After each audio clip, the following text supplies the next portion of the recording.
Halo teman buku semuanya, balik lagi di channel teman buku. Dan hari ini aku mau share ke kalian buku yang aku baca kemarin. Kebetulan aku kemarin itu baca 2 buku bertema sastra klasik. Ini dia bukunya.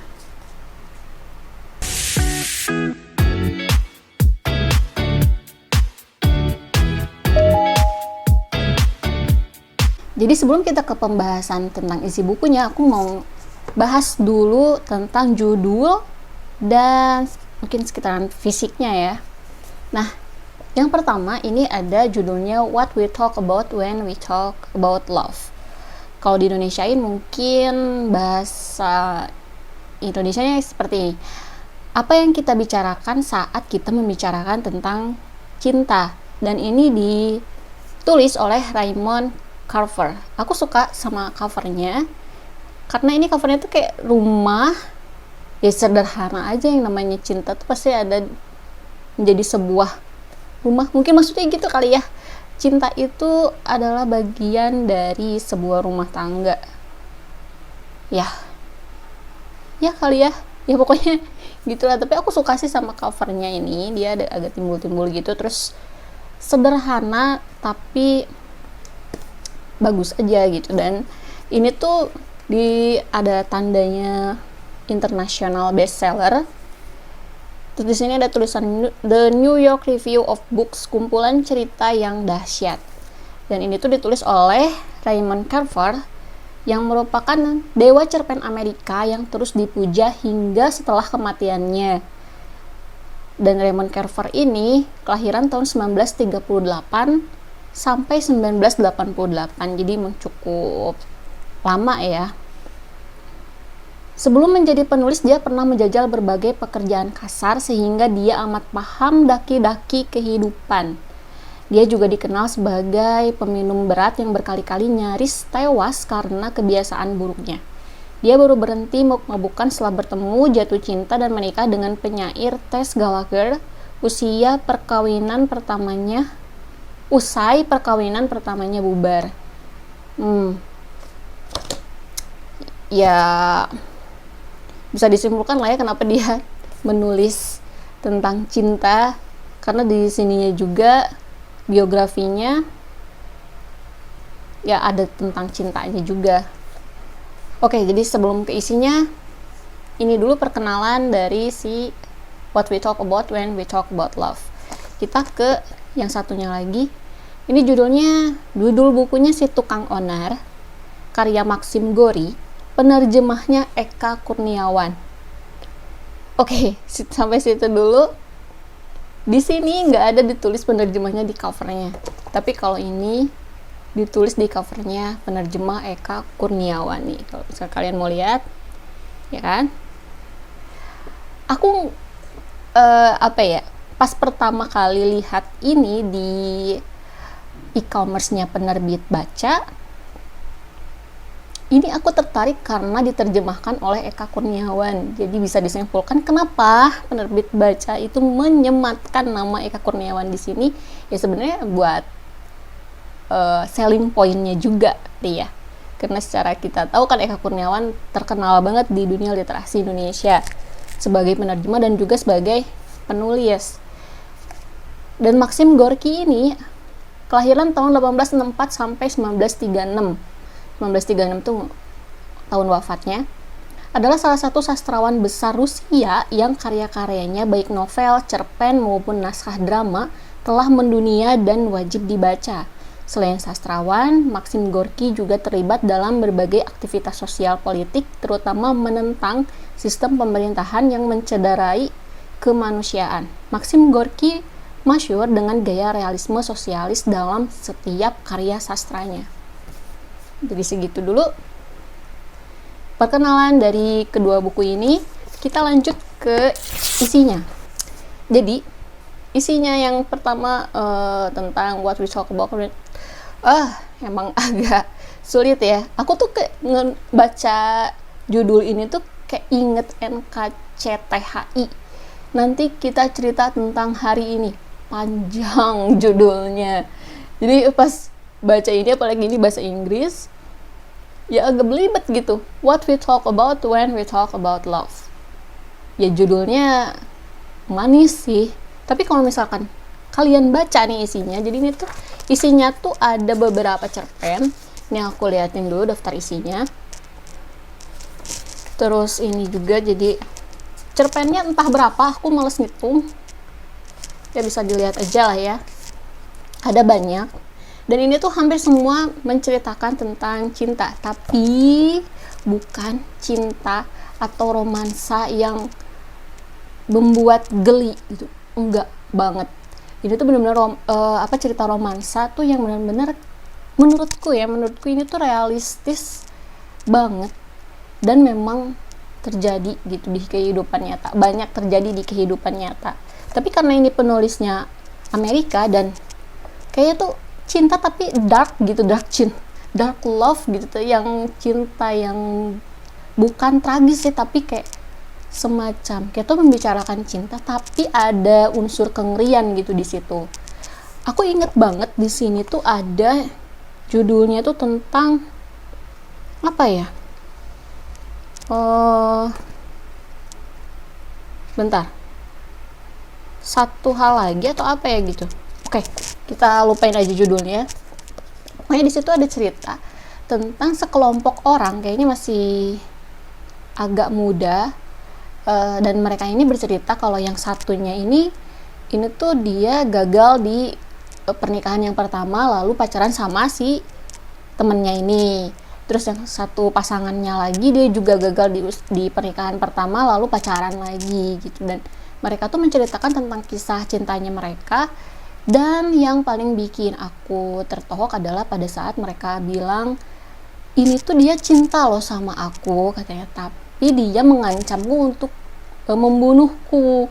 Tapi pada akhirnya dia bunuh diri gara-gara dia cinta sama aku.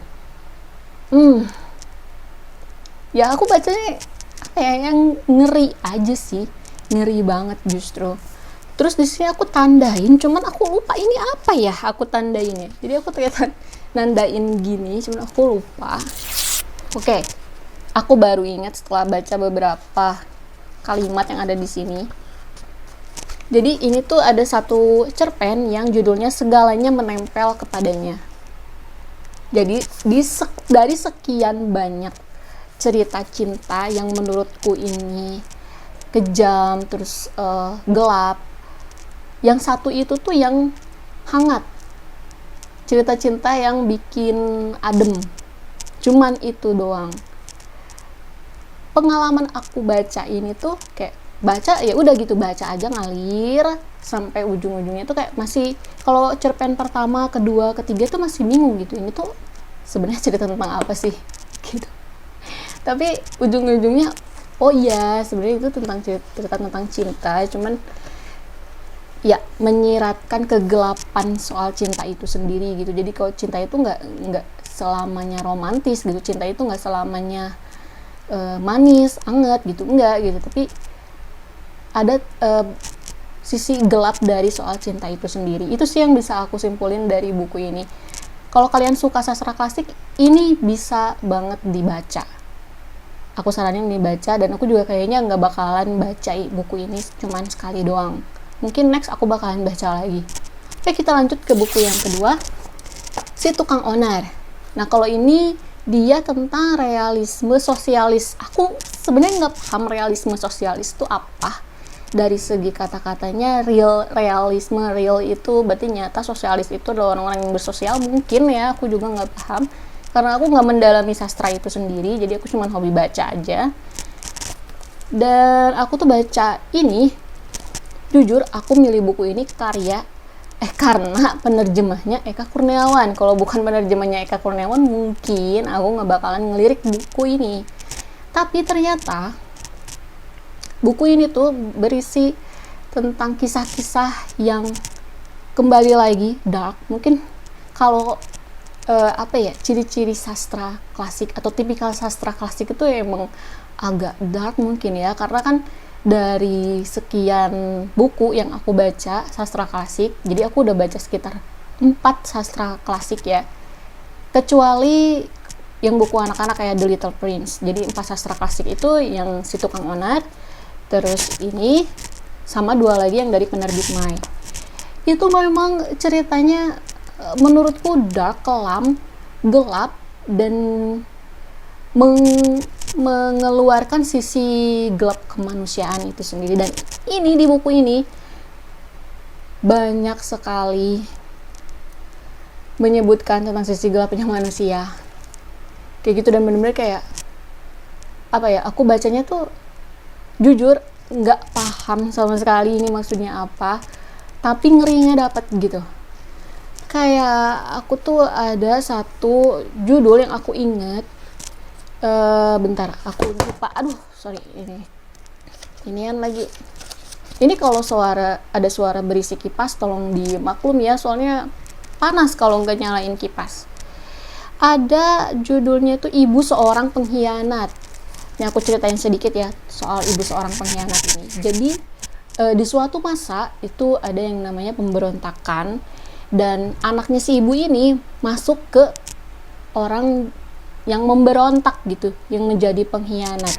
Dan tapi si anak ini tuh tetap baik gitu sama ibunya. Ibunya manggil dia datang. Dan ujung-ujungnya di akhir ini, maaf ya spoiler, tapi cuma satu cerpen doang kok.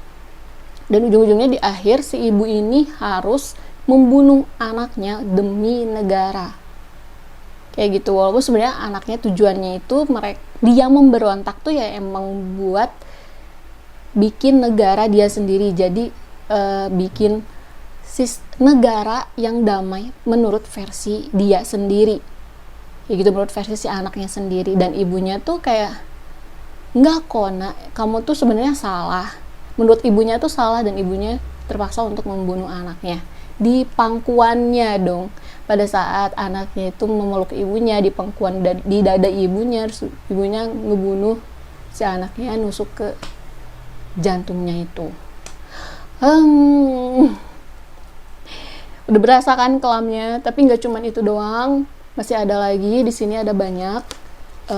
Aku liatin dulu daftar isinya. Ini Lia, daftar isinya. Dah, segini doang. Ini juga lumayan banyak sih. Udah berapa ya? Aku malas ngitung. Pokoknya itulah. Terus kalau misalkan kalian lihat di Goodreads, sebenarnya judulnya ini tuh The Italian Story deh kalau nggak salah. Cuman sama penerbit baca dimasukinnya si tukang onar. Sementara si tukang onar sendiri pun dia adalah judul salah satu cerpen yang ada di buku ini. Oke, pengalaman yang lain saat baca buku ini, selain dari aku baca terus dan sebenarnya nggak ngerti sama makna yang benar-benar tersirat di setiap cerpen ini tuh apa, aku akan ngomentarin terjemahannya. Penerbit baca nggak salah untuk masukin penerjemah Eka Kurniawan di sini. Selain itu merupakan selling point, ini terjemahannya, wih, mantap. Aku baca ini tuh lebih ngalir dibanding baca ini. Itu jadi kayak agak kaku aja gitu dibandingkan yang ini. Ini tuh bahasanya tuh bahasa terjemahannya tuh lebih kaku. Ini terjemahannya oleh Dea Anugrah dan Nurul Hanafi. Ada dua orang yang nerjemahin ini, tapi ini entah kenapa aku bacanya agak kaku, tapi masih bisa dimengerti. Makanya aku tadi bisa buat sharing ke kalian juga, aku masih mengerti apa gitu isi ceritanya gitu. Mengerti terjemahan yang yang disediakan gitu di sini. Kalau ini benar-benar ngalir banget, nggak kerasa kayak buku hasil terjemahan, itu benar-benar ngalir banget. Ya nggak salah sih karena penerjemahnya Eka Kurniawan gitu. Oke, paling kayak gitu aja teman-teman.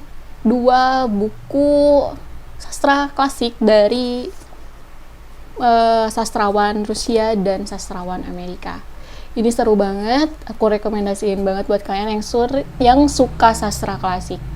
Oke, kalau kayak gitu sampai jumpa di video selanjutnya dan bye-bye.